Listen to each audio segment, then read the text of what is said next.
Peuple congolais, entre trahison et sanctions, les deals Joseph Kabila et Paul Kagame brisés par Félix Antoine Tshisekedi.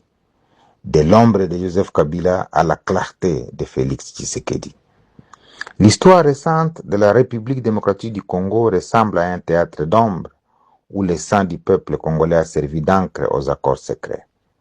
Les récentes sanctions du département du Trésor américain contre l'entourage et les intérêts de Joseph Kabila ne sont pas de simples mesures administratives.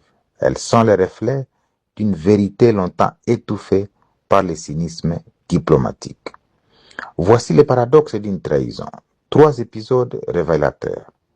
Pour comprendre la profondeur du jeu des dupes qui a paralysé l'Est de notre pays, il suffit de se replonger dans 3 épisodes que l'on nous présentait jadis comme des faits divers militaires.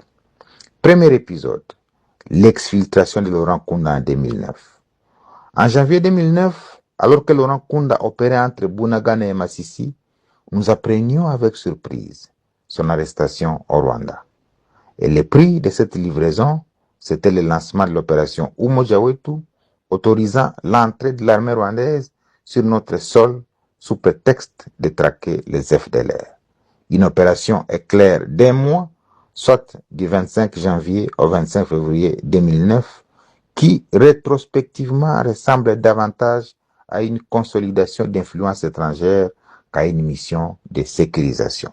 Deuxième épisode, le miracle de Bosco Ntaganda en 2013.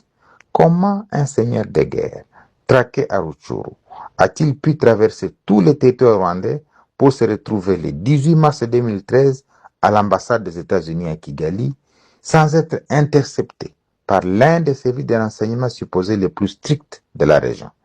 La réponse est simple, la complicité entre Joseph Kabila et Paul Kagame. Troisième épisode, le sabotage de la victoire sur le M23 entre 2013 et 2014. Alors que les FARDC écrasaient militairement le M23 le 5 novembre 2013, Joseph Kabila a imposé une décision incompréhensible, à savoir obliger l'armée à signer en 2014 une déclaration de fin de guerre avec un ennemi déchu et réfugié au Rwanda et en Ouganda. On aurait cru que les troupes au front étaient allées plus vite que ne le souhaitait le commandant suprême. Et au lieu de célébrer la victoire à Goma, Joseph Kabila a préféré une étrange procession routière depuis Kisangani. Tel un marathonien cherchait à gagner du temps. Il est arrivé à Goma 1 mois plus tard, soit décembre 2013.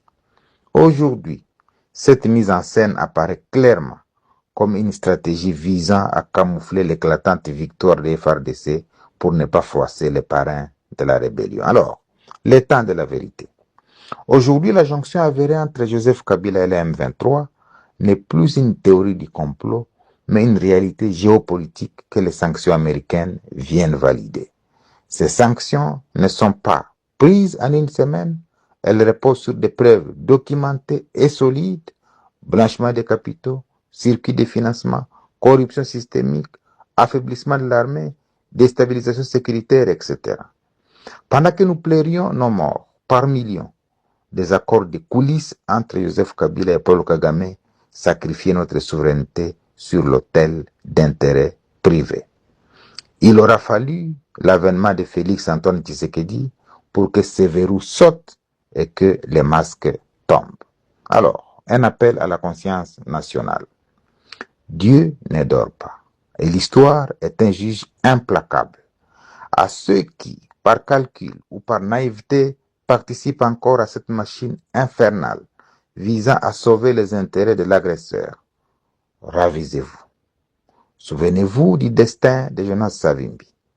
Une fois qu'un pion ne sert plus les intérêts de ses maîtres, il est impitoyablement sacrifié. Peuple congolais, l'heure est au rassemblement derrière Félix Antoine Tshisekedi, le seul leadership qui a osé démasquer les vampires qui s'abreuvaient de notre chaos. La responsabilité nous incombe désormais de protéger cette clarté retrouvée. Bon dimanche à toutes et à tous. Julien Paluku.